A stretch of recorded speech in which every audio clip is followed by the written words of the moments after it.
תשמעו מהלך יפה. כתוב בסוף פרשת ויצא, שלבן הלך להילחם עם יעקב. ואז הקדוש ברוך הוא אמר לו, ייזהר לך מדבר עם יעקב, מטוב ועד רע.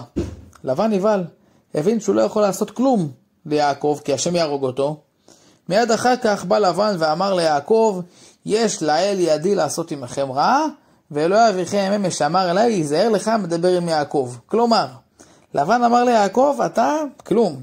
למה השם הציל אותך ממני? לא בגלל שאתה צדיק, אלא בגלל שיש לך אבות צדיקים. אלוהי אביכם אמש אמר אליי. אתה שום דבר. מיד אחר כך הם עשו הסכם שלום, גלעד, יגר סעדותה, ולבן הלך לדרכו. שואל הרב עובדיה, הרי לבן לא הגיע לבד. לבן הגיע עם הבנים שלו, עם האחים שלו, תלוי, כתוב האחים שלו. הגיע איתם. אז איפה הם? כתוב, וישב לבן לדרכו, וישב לבן למקומו. איפה האחים שלו? מסביר הרב עובדיה, שלבן רצה להרוג את יעקב, אבל הוא הבין שהוא לא יכול. אז מה הוא עשה? הוא שלח את האחים שלו, שידליקו את עשיו הרשע. למה? כי עשיו יש לו את אותו אבא, אותו יצחק, ואותו סבא, אז אותה זכות אבות שיש ליעקב אבינו, יש לו אותו זכות אבות. ולכן הוא גם מתחמק מהעזרה של השם, כי אני לא עשיתי כלום, זה האחים שלי עשו. וככה אני אעצבן את עשיו וידליק אותו על יעקב אבינו, ואז אני אנצח אותו. מה קרה מיד אחר כך? וירא יעקב מאוד ויצר לו. שואל הרב עובדיה, ממה אתה מפחד יעקב? הרי אתה אמרת, אם לבן גרתי, ותרי"ג מצוות שמרתי. מה, אתה לא סומך על המצוות שישמרו עליך? אז אפשר להגיד שמא יגרום החטא, אבל עדיין, מה יש לך מצוות? אתה מכיר את עצמך, אתה צדיק. אומר הרב עובדיה, משל לפי הבן איש חי. היצר הרע והיצר הטוב החליטו לעשות הסכם שלום. אמר היצר הרע ליצר הטוב, תביא לי איזה מישהו שלך. יש איזה אחד חסיד צדיק שלך, אני רוצה אותו. אמר לו, היצר הטוב אין בעיה. קח אותו ונעשה הסכם שלום. היצר הרע היה מבסוט, הגיע לבן אדם הזה, הבן אדם התחיל ללמוד בלילה, אומר לו, זה המילים של הרב עובדיה, בוא לבית קפה. הוא מתחיל לחשוב, מה לי ולבית קפה? לא, הוא מתחיל לשגע אותו היצר הרע, בוא לבית קפה. הוא מתחיל לחשוב, איפה אני אחביא את הזקן? נלך לבית קפה, מה אני אעשה בבית קפה? טוב, אמר לי אשתו, תקשיבי, אני צריך ללכת. הלך לבית קפה. הוא רואה אנשים שם משחקים ששבש. איך הם משחקים, באיזה אהבה ובצועקים, וכולם ממש ברמה חבריהם ושסה גידיהם, משחקים את הששבש הזה. אחרי שעה, שעתיים שהם משחקים, הגיע המלצר, מביא להם תה לשתות.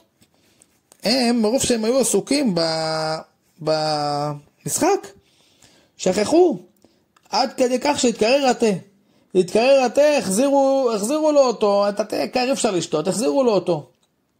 גמרו את המשחק, קמו, התחילו לרקוד, רוקדים, מבסוטים.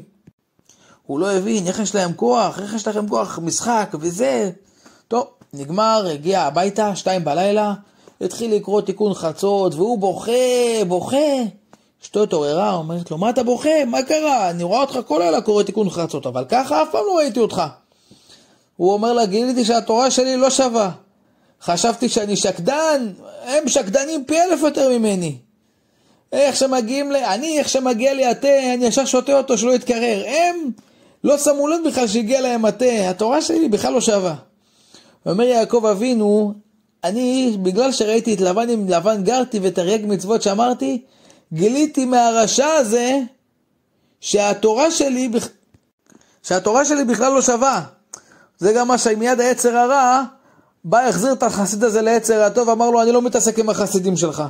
אתה תשמור לך את החסידים שלך, למה מי שאני רוצה לקחת אליי, הוא רואה מהמעשים של הרשע הזה כמה שהוא צדיק. וזה מה שיעקב אבינו אמר. לא למדתי מעשיו הרעים, איך הוא מסר את הנפש לעבירות, איך לבן הרשע מסר את הנפש לעבירות, זה לא הצלחתי ללמוד. ולכן אני מפחד, כי אני לא מספיק, ויש לי עוד מה לתקן. אבל זה גם קשה, אומר הרב עובדיה. למה? כי יעקב אבינו היה גיבור, היה חזק מאוד. ויגל את האבן מעל פי הבאר. היה 10 רועים שמנסים להרים את האבן, והם רק לא מצליחים להרים אותה, מצליחים רק לגרור אותה. יעקב אבינו אחד לבד מרים אותה, ויגל, לא גרר, הוא הרים אותה, הוא גלגל אותה, ביד אחת, הוא הרים אותה, לא בקושי. אז הוא היה חזק.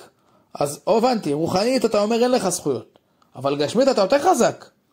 מסביר הרב עובדיה, יעקב אבינו בכלל לא בכה ולא התפלל על עצמו. הוא עצמו אמר אני עכשיו יכול להתפלל, יכול לנצח את עשיו.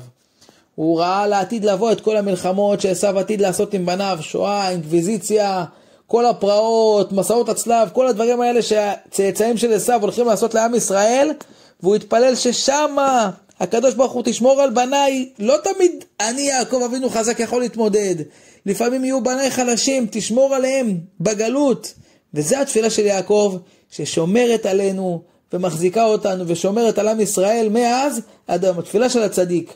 אז יהיה רצון שנזכה שהקדוש ברוך הוא ישמור אותנו וישמע תפילתנו ונזכה לעשות רצון השם בשמחה ובטוב לבב. תודה רבה שהייתם איתנו, ואם אהבתם את הסרטון תעשו לי לייק, עוקב, תנו לי עוד כוח להמשיך. תודה רבה.